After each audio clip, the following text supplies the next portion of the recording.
What about China? I mean, China has been one that there's obviously been trade spats that have been ongoing pretty much since 2016, 2017. Those tariffs were maintained, if not increased, but now they are taking another leg forward, and this has been a continuously developing conversation. What do you guys see as some of the headline affected industries, sectors, companies there? Yeah, I mean, I think the first one that comes to mind is technology, semiconductors. I mean, a lot's happened in that space over, tighter export restrictions. Actually, these are how trade wars can escalate, where you can actually just not export a product to a company. And, the U.S. has tried to, make sure, in some cases successfully, maybe in others not so successfully, but not let these, most advanced AI chips, Nvidia chips go to China.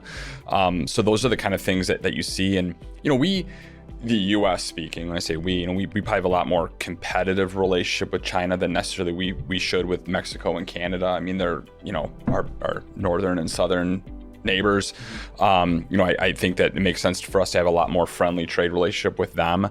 But China is kind of a completely different animal, and they're much more of that direct competitor. Another thing I found interesting with the China tariffs is there's potential for the small item exemption to be removed, which is any item under $800 would not have been tariffed. They've currently have that on pause essentially because they're trying to figure out a way to actually manage that.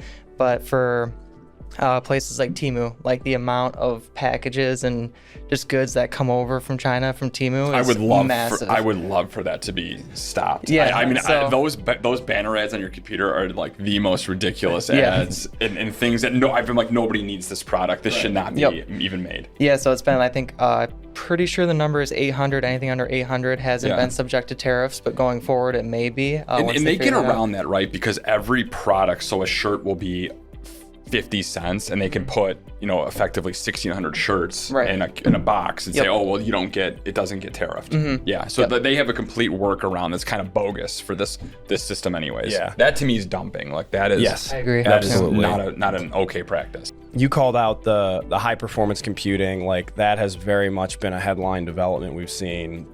As it pertains to kind of what's happening right now, I think the other part of this that needs to be thought about is it's like actually not the high performance stuff now, it's the standard kind of old school computer companies, because like they all have a heavy reliance on Chinese manufacturing, right? So think like laptops, servers, networking equipment. This is Dell, HP, Cisco, huge reliance on China for production and components. Apple, right? Apple for sure falls into that too. Like I think those, like, call them the hardware producers, right? Like that is, I think, going to become a pretty big deal, and understanding how to manage the confluence of supply and demand there is going to be something that's really closely watched over the next few quarters, depending on how long or how persistent these, and I guess how intense these tariffs are. I think that's, when you think about China, you think about technology in terms of our relationship with them, right?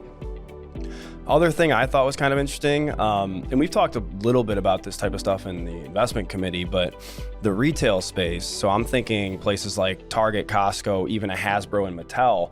Hasbro and Mattel, toy manufacturers. Anything small bit manufacturing like that.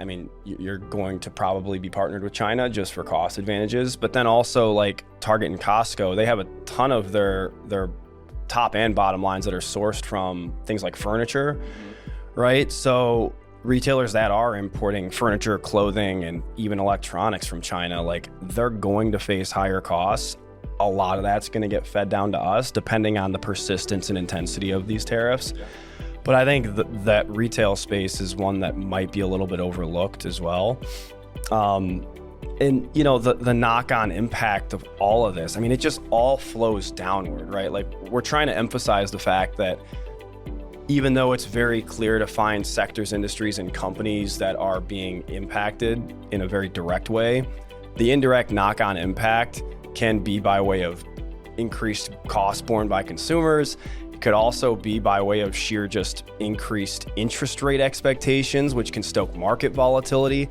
I think that's the biggest unseen consequence or unforeseen risk of all this, is that it's actually not nuts and bolts ones and zeros on financial statements.